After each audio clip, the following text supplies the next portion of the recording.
سورۃ الاعراف کی آیت نمبر 54 سورۃ الاعراف کا 7واں رکوع اور 8ویں پارے کا 14واں رکوع۔ اللہ رب العالمین نے ارشاد فرمایا،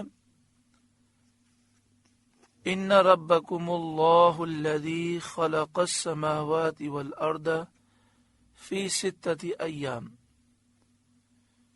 بے شک تمہارا رب اللہ ہے جس نے آسمان و زمین 6 دن میں بنائے۔ آسمان و زمین 6 دن میں بنائے ان تمام چیزوں کے ساتھ جو آسمانوں میں ہیں، جو زمین میں ہیں، جو ان کے درمیان ہیں۔ جیسا کہ دوسرے مقام پر اللہ تعالیٰ نے ارشاد فرمایا، وَلَقَدْ خَلَقْنَا السَّمَاوَاتِ وَالْأَرْضَ وَمَا بَيْنَهُمَا فِي 6 ایام، اور ضرور بے شک ہم نے آسمانوں کو اور زمین کو اور جو کچھ ان کے درمیان ہے ان سب کو فی 6 ایام 6 دن میں پیدا فرمایا۔ جس طرح آسمان 7 ہیں، زمینیں بھی 7 ہیں، لیکن آسمان کے لیے سماوات جمع کا صیغہ ہے اور زمین کے لیے الارض فرمایا۔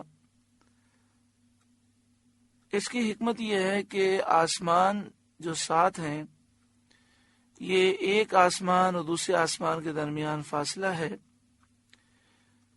اور اس فاصلے کو اس طرح بیان کیا گیا احادیث طیبہ میں کہ زمین سے پہلے آسمان تک فاصلہ اتنا ہے کہ اگر کوئی گھوڑا 500 برس تک دوڑتا رہے تو جو وہ فاصلہ طے کرے گا اس سے بھی زیادہ فاصلہ زمین اور آسمان کے درمیان ہے۔ پھر جو پہلے آسمان کی اور ہر آسمان کی موٹائی ہے وہ بھی 500 برس کی مسافت سے زائد ہے، اور ہر آسمان کے درمیان جو فاصلہ ہے وہ 500 برس کی مسافت سے زیادہ ہے۔ اس طرح یہ ہزاروں سال کی مسافت پر پھیلے ہوئے آسمان ہیں۔ لیکن زمین کا تعلق اس طرح ہے کہ زمین 7 ہیں لیکن ایک کے اوپر دوسری زمین ہے۔ اس کی مثال حضرت مفتی احمد یار خان نعیمی علیہ رحمہ اس طرح بیان فرماتے ہیں، جیسے مثال کے طور پر پیاز ہے، تو پیاز آپ دیکھیں وہ گول ہوتی ہے، اگر پیاز کو آپ کھولیں تو ایک پرت کے اوپر دوسری پرت ہوتی ہے، تو اس طرح 7 زمینیں ہیں اور ایک زمین کے اوپر دوسری زمین ہے۔ اللہ تعالیٰ نے 6 دن میں آسمان و زمین کو پیدا فرمایا۔ 6 دن سے کیا مراد ہے؟ کیونکہ جب آسمان و زمین کی پیدائش ہوئی اس وقت سورج ہی نہیں تھا، تو دن کا تعین تو سورج سے ہوتا ہے، سورج نکلتا ہے، ڈوب جاتا ہے، رات آتی ہے، تو 6 دن سے کیا مراد ہے؟ تو فرمایا 6 دن سے مراد یہ ہے کہ دنیا کے 6 دنوں کی مقدار مراد ہے، کیونکہ یہ دن تو اس وقت موجود ہی نہیں تھے، سورج ہی نہ تھا جس سے دن ہوتا۔ پھر دوسرا سوال یہ ہے کہ اللہ تعالیٰ تو قادر ہے ایک لمحے میں 7 آسمان زمین پیدا فرما دے، اور ایک لمحے سے کم میں بھی پیدا کرنے پر وہ قادر ہے، تو فرمایا کہ اتنے عرصے میں ان کی پیدائش فرمانا بتقاضائے حکمت ہے، اس میں حکمتیں ہیں۔ ایک حکمت یہ بیان ہوئی کہ اس سے بندوں کو اپنے کاموں میں تدریج اختیار کرنے کا سبق ملتا ہے، یعنی بندے اپنے کام مرحلہ وار کریں اور بتدریج اور اطمینان سے کریں۔ بعض مفسرین نے فرمایا اس میں یہ درس ہے، یہ تعلیم ہے۔ ثم استوى علی العرش، پھر عرش پر استوا فرمایا جیسا اس کی شان کے لائق ہے۔ استوا کا لفظی معنی ہوتا ہے جا کر ٹھہر جانا۔ اللہ تبارک و تعالی بیٹھنے سے، کہیں ٹھہرنے سے، اٹھنے سے، بیٹھنے سے، چلنے سے پاک ہے، کیونکہ اللہ تعالی جسم سے پاک ہے، جہت، سمت، ڈائریکشن سے پاک ہے۔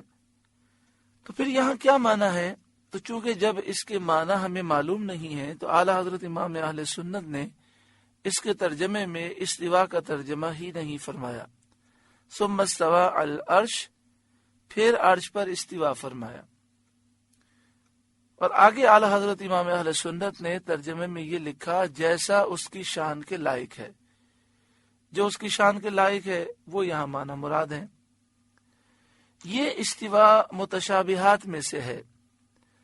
متشابہات کا مطلب یہ ہوتا ہے کہ ہمارا یہ ایمان لانا ضروری ہوتا ہے کہ اس کی جو مراد ہے میرا اس پر ایمان ہے، مگر اس کی مراد اللہ جانتا ہے اور اللہ کی عطا سے اس کے محبوب جانتے ہیں۔ یہ راز الہی ہے جو ہم نہیں جانتے۔ ہم اس پر ایمان لاتے ہیں کہ اللہ کی اس سے جو مراد ہے حق ہے۔ حضرت امام اعظم ابو حنیفہ رضی اللہ تعالی عنہ نے فرمایا کہ استوا معلوم ہے، اس کی کیفیت مجہول ہے اور اس پر ایمان لانا واجب۔ اعلی حضرت امام اہل سنت نے فرمایا اس کے معنی یہ ہیں کہ پیدائش کا خاتمہ عرش پر جا ٹھہرا۔ واللہ اعلم باسرار کتابہ، اللہ خوب جانتا ہے، سب سے زیادہ جانتا ہے اپنی کتاب کے رازوں کو، اسرار کو۔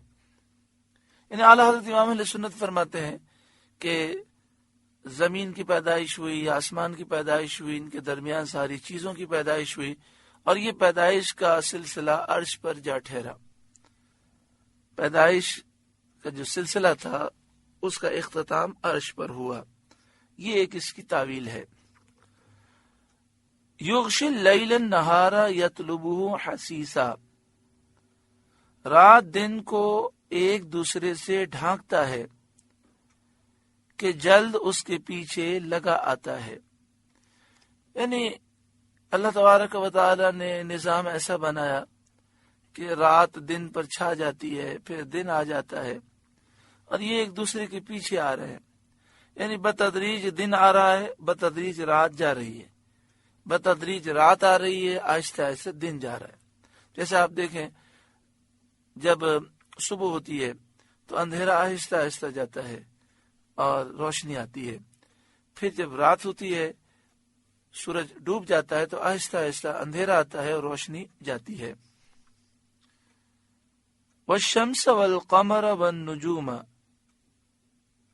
اور سورج اور چاند اور تاروں کو بنایا، مسخرات بامری، سب اس کے حکم کے دبے ہوئے، اس کے حکم کے پابند ہیں، اس کے بنائے ہوئے نظام پر اور اس کے حکم سے وہ چلتے ہیں۔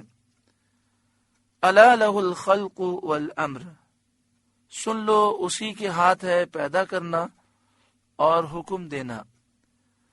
پیدا کرنے والا بھی وہی ہے، حکم دینے والا بھی وہی ہے۔ حقیقی طور پر حکم اسی کا چلتا ہے۔ فرشتے، انبیاء، اولیاء جو تصرف کرتے ہیں اللہ کے حکم سے کرتے ہیں۔ تبارک اللہ رب العالمین، بڑی برکت والا ہے اللہ رب سارے جہاں کا۔ اللہ تبارک و تعالی بڑی برکت دینے والا ہے، اس کے نام میں بھی برکت ہے۔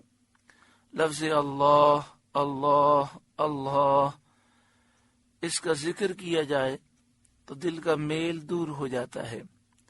یہ پہلے بھی عرض کیا تھا کہ لفظ اللہ اور لا الہ الا اللہ یہ ایسے اذکار ہیں کہ جس میں ہونٹ ہلتے نہیں ہیں۔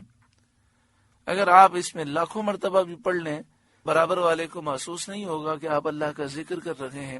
آدمی عمل کو دکھانے سے بھی محفوظ رہتا ہے اور کئی مرتبہ اللہ کا ذکر کرنے میں کامیاب ہو جاتا ہے۔ ہاں، اگر آواز سے کوئی سن لے تو سمجھ جائے، ورنہ ہونٹ اس میں ہلتے نہیں ہیں، پڑھنے والے کو ہی معلوم ہوتا ہے کہ میں اللہ کا ذکر کر رہا ہوں۔ تو زبان سے اللہ اللہ اللہ جب یہ کہیں تو یہ تصور کریں کہ لفظ اللہ کا نور میرے دل میں داخل ہو رہا ہے۔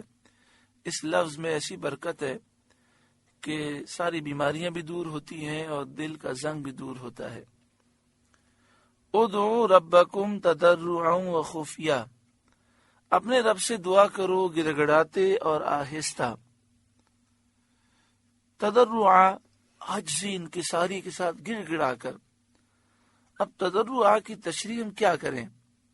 صرف ایک مثال سمجھانے کے لیے ہے کہ جب ایک فقیر، ایک بھکاری بھیک مانگتا ہے تو وہ کتنا گر گڑاتا ہے کہ بسا اوقات ہم کہنے پر مجبور ہوتے ہیں کہ کتنا یہ عاجزی کر رہا ہے اور کتنا گر گڑا رہا ہے۔ جب ایک انسان سے مانگتا ہے تو کتنا گر گڑاتا ہے، تو سوچے ایک انسان رب سے مانگ رہا ہے، اسے کتنی عاجزی، انکساری اور خشوع و خضوع اور کتنا گر گڑانا ہونا چاہیے۔ اب وہ دعا مانگتے ہوئے ادھر ادھر دیکھے، بے توجہی سے مانگے، کیا یہ ایک بندے کو زیب دیتا ہے؟ وہ خفیہ اور آہستہ دعا مانگو۔ انہ لا یحب المعتدین، بے شک حد سے بڑھنے والے اسے پسند نہیں۔ دعا اللہ تعالیٰ سے خیر طلب کرنے کو کہتے ہیں۔ دعا کے معنی ہے، دعا کی تعریف ہے اللہ تعالیٰ سے خیر کا، بھلائی کا سوال کرنا، یہ دعا ہے اور یہ عبادت میں داخل ہے، کیونکہ دعا کرنے والا اپنے آپ کو عاجز، محتاج اور اپنے پروردگار کو حقیقی قادر اور حقیقی حاجت روا سمجھتا ہے۔ حدیث پاک میں آیا الدعاء مخ العبادہ، دعا عبادت کا مغز ہے، عبادت کی اصل ہے۔ تو جب ہم دعا کرتے ہیں تو ہمیں خوش ہونا چاہیے کہ اللہ تعالیٰ کتنا کریم ہے۔ دعا میں تو ہم اپنی حاجت پیش کر رہے ہوتے ہیں، اپنے بھلے کے لیے، اپنے مقصد کے لیے مانگ رہے ہوتے ہیں، لیکن رب العالمین کتنا کریم ہے کہ دعا کرنے پر بھی ہمیں عبادت کا ثواب لکھا جاتا ہے ہمارے لیے، اور دعا جو ہے وہ عبادت کا مغز ہے۔ تضرع سے عاجزی، انکساری اور خشوع و خضوع کا اظہار مراد ہے۔ دعا میں ادب یہ ہے کہ آہستہ دعا مانگی جائے۔ حضرت حسن رضی اللہ تعالیٰ عنہ کا قول ہے، آہستہ دعا کرنا اعلانیہ دعا کرنے سے 70 درجے زیادہ افضل ہے۔ اس میں علماء کے دو قول ہیں کہ عبادات میں اظہار کرنا افضل ہے کہ چھپانا افضل ہے۔ بعض علماء کہتے ہیں کہ چھپانا افضل ہے، کیونکہ وہ ریا سے بہت دور ہے۔ چھپا کر عبادت کی جائے تو ریاکاری کا امکان کم ہوتا ہے۔ بعض کہتے ہیں کہ اظہار کرنا افضل ہے، تاکہ اس سے دوسروں کو رغبت ہو اور عبادت کا ان میں شوق پیدا ہو، اور وہ آپ کو دیکھ کر عبادت کریں گے۔ جب تک وہ کرتے رہیں گے آپ کو ثواب ملتا رہے گا۔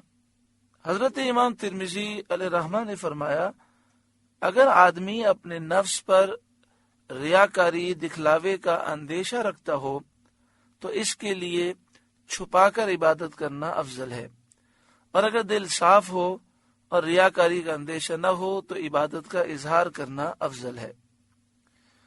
بعض علماء یہ فرماتے ہیں کہ جو عبادتیں فرض ہیں اس میں ظاہر کرنا افضل ہے، جیسے فرض نماز مسجد ہی میں بہتر ہے مردوں کے لیے، اور زکوٰۃ کو ظاہر کر کے دینا ہی افضل ہے۔ اور فرماتے ہیں نفل عبادات، چاہے وہ نماز ہو چاہے وہ صدقہ ہو، اس میں چھپا کر کرنا افضل ہے۔ تو اب دعا کے بارے میں بھی یہی ہے کہ اگر ریاکاری کا اندیشہ ہو تو دعا چھپ کر کرنی چاہیے، اور ریاکاری کا اندیشہ نہ ہو، دوسروں کو ترغیب دینا مقصود ہو، یا یہ مقصود ہو کہ سب مل کر آمین کہیں گے تو کسی کی آمین کے صدقے میں ہماری بھی دعا قبول ہو جائے گی، تو پھر سب کے سامنے دعا کرنے میں کوئی حرج نہیں ہے۔ دعا میں حد سے بڑھنا کئی طرح ہوتا ہے، یعنی یہ جو فرمایا کہ حد سے بڑھنے والوں کو اللہ تعالیٰ پسند نہیں فرماتا، تو فرمایا دعا میں حد سے بڑھنا کئی طرح سے ہوتا ہے۔ ان میں سے ایک یہ بھی ہے کہ بہت زیادہ بلند آواز سے چیخ چیخ کر دعا کرے، تو یہ انداز جو ہے مناسب نہیں ہے۔ یہاں پر یہ ضرور یاد رکھیں کہ بعض ہمارے بھائی جو ہیں دعا کرتے ہوئے آداب سے غفلت ہو جاتی ہے، اللہ تعالیٰ ہمیں بھی معاف فرمائے، ان کی بھی اصلاح فرمائے۔ لیکن دعا میں انداز عاجزی کا ہونا چاہیے، مثلا اے اللہ مجھے بخش دے، یہ انداز ہے۔ اے اللہ مجھے بخش دے، یہ انداز نہیں ہونا چاہیے، کیونکہ ہم اللہ تعالیٰ کی بارگاہ میں مانگ رہے ہیں، وہ خالق ہیں، ہم بندے ہیں، تو انداز بھی بندوں والا ہونا چاہیے، آرڈر والا انداز نہیں ہونا چاہیے۔ لیکن بعض لوگ جب اجتماعی دعا کراتے ہیں تو بہت زیادہ چلاتے ہیں اور انداز عجیب و غریب ہوتا ہے، اس سے اعلی حضرت امام اہل سنت نے منع فرمایا۔ وَلَا تُفْسِدُوا فِي الْأَرْضِ بَعْدَ إِصْلَاحِهَا، اور زمین میں فساد نہ پھیلاؤ اس کے سنورنے کے بعد، یعنی کفر کر کے، گناہ کر کے، ظلم کر کے زمین میں فساد نہ پھیلاؤ۔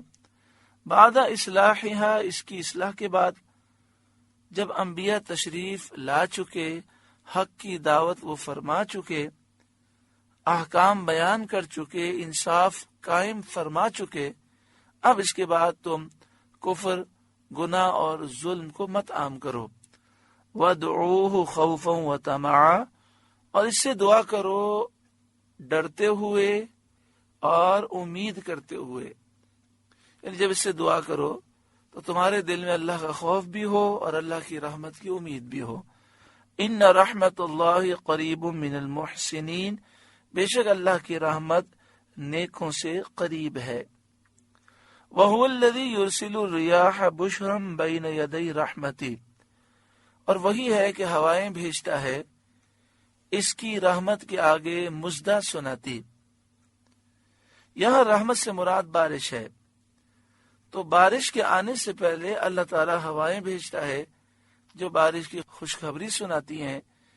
جو ماہرین ہوتے ہیں وہ ہوا کو دیکھ کر ہی سمجھ جاتے ہیں کہ اتنی دیر کے بعد بارش ہوگی، اور محکمہ موسمیات اسی ہوا کے ذریعے اندازہ لگاتے ہیں اور کہتے ہیں کہ فلاں فلاں مقام پر بارش کا امکان ہے۔ حتی اذا اقلت سحابا ثقالا،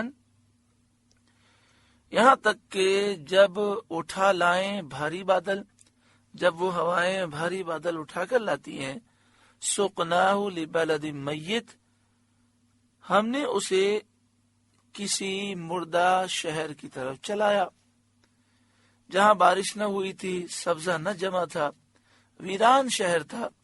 فَأَنزَلْنَا بِهِ الْمَاءَ، پھر اس سے پانی اتارا، فَأَخْرَجْنَا بِهِ مِنْ كُلِّ الثَّمَرَاتِ، پھر اس سے طرح طرح کے پھل نکالے۔ كَذَلِكَ نُخْرِجُ الْمَوْتَى، اسی طرح ہم مردوں کو نکالیں گے، اسی طرح ہم مردوں کو زندہ کریں گے۔ لَعَلَّكُمْ تَذَكَّرُونَ، کہیں تم نصیحت مانو۔ یہ باتیں اس لیے بیان کی جا رہی ہیں، اس کی حکمت یہ ہے کہ تم نصیحت مانو۔ یعنی جس طرح مردہ زمین کو ویرانی کے بعد زندگی اللہ عطا فرماتا ہے اور اس مردہ زمین کو سرسبز اور شاداب فرماتا ہے اور اس میں کھیتی، درخت، پھل پھول پیدا کرتا ہے، ایسے ہی مردوں کو قبروں سے زندہ کر کے اٹھائے گا، کیونکہ جو خشک لکڑی سے تر و تازہ پھل پیدا کرنے پر قادر ہے، اسے مردوں کا زندہ کرنا کیا بعید ہے۔ قدرت کی یہ نشانی دیکھ لینے کے بعد بھی عقل مند اور ایسا شخص جس کے حواس سلامت ہیں، مردوں کو زندہ کیے جانے پر کوئی اگر وہ شک رکھتا ہے تو بڑی عجیب بات ہے۔ عقل مند اور سلیم الحواس جس کے حواس سلامت ہیں، اگر وہ غور کرے کہ کس طرح اللہ تعالیٰ خشک لکڑی سے تر و تازہ پھل اور پھول پیدا کرتا ہے، تو اس کے دل میں پھر کوئی تردد باقی نہیں رہتا، وہ کہہ اٹھتا ہے ان اللہ علی کل شیء قدیر، اللہ ہر چاہت پر قادر ہے، وہ ضرور مردوں کو زمین سے زندہ فرمائے گا۔ والبلد الطیب یخرج نباتہ بإذن ربہ، اور جو اچھی زمین ہے اس کا سبزہ اللہ کے حکم سے نکلتا ہے۔ والذی خبث لا یخرج الا نقدا، اور جو خراب ہے اس میں نہیں نکلتا مگر تھوڑا بمشکل۔ یہاں مومن اور کافر کی مثال دی گئی۔ یہ جو فرمایا اچھی زمین ہے اس کا سبزہ اللہ کے حکم سے نکلتا ہے، تو فرمایا یہ مومن کی مثال ہے۔ جب بارش ہوتی ہے تو ہر زمین پر بارش پہنچتی ہے، لیکن جو زمین اچھی ہوتی ہے وہ پانی سے بہت نفع پاتی ہے، اس میں پھول پھل پیدا ہوتے ہیں، سر سبزی اور شادابی آ جاتی ہے۔ اسی طرح جب قرآن نازل ہوا، جب قرآن پڑھا جاتا ہے، جب قرآن کا درس دیا جاتا ہے، جب مومن کے دل پر قرآنی انوار کی بارش ہوتی ہے تو وہ اس سے نفع پاتا ہے، اس کا ایمان اور مضبوط ہوتا ہے، عبادات اور طاعات سے پھلتا پھولتا ہے۔ اور یہ جو فرمایا جو زمین خراب ہے اس سے کچھ بھی نہیں نکلتا، اگر نکلتا بھی ہے تو نقیدہ، تھوڑا بمشکل، جیسے کانٹے نکلتے ہیں، بیکار چیز پیدا ہوتی ہے جو کسی کام کی نہیں ہوتی۔ یہ کافر کی مثال ہے کہ جیسے خراب زمین بارش سے نفع نہیں پاتی، ایسے ہی کافر قرآن پاک سے منتفع نہیں ہوتا، فائدہ نہیں اٹھاتا۔ اسی مثال کو اب یوں سمجھیں کہ کئی کافر ایسے تھے جن کے سامنے قرآن پاک پڑھا گیا، وہ ایمان لے آئے، تو زمین مردہ نہیں تھی، بظاہر مردہ تھی لیکن اس پر مہر نہیں لگی تھی، وہ زمین ایکسپائر نہیں ہو گئی تھی، تو اس زمین میں اگانے کی صلاحیت تھی، تو جب اس نے قرآن سنا ایمان لے آیا۔ اور بہت سے ایسے کافر ہیں جن کے سامنے قرآن پڑھا گیا، ساری زندگی ایمان نہ لائے، بلکہ قرآن پڑھا گیا تو اور ان کی خباثتوں میں اور ظلم میں اضافہ ہوا، تو ان کے دل کی زمین ختم ہو چکی تھی، اس میں پیداوار اگانے کی صلاحیت نہ تھی۔ اللہ تعالی ہمارے دل کی زمین کو نرم فرمائے اور ہمیں نور اور انوار اپنے دل میں لینے کی توفیق عطا فرمائے۔ کذالک نصرف الآیات لقوم یشکرون، ہم یوں ہی طرح طرح سے آیتیں بیان کرتے ہیں ان کے لیے جو احسان مانے، جو توحید اور ایمان پر حجت اور برہان ہیں، وہ آیتیں ہم پیش کرتے ہیں کہ جن آیتوں میں توحید کا ذکر ہے، ایمان کا ذکر ہے، یہ ایمان پر توحید پر دلائل ہیں۔ لقومی یشکرون، اس قوم کے لیے جو شکر کرتی ہے، احسان مانتی ہے کہ اللہ تعالیٰ نے اتنا احسان فرمایا ہے، ہمیں اس کی فرمانبرداری کرنی چاہیے۔ اللہ تعالیٰ ہمیں عمل کی توفیق عطا فرمائے۔ سورۃ الاعراف کا 7واں رکوع مکمل ہوا۔ اللہ تعالیٰ اس رکوع کے نور سے ہمارے قلوب کو روشن و منور فرمائے۔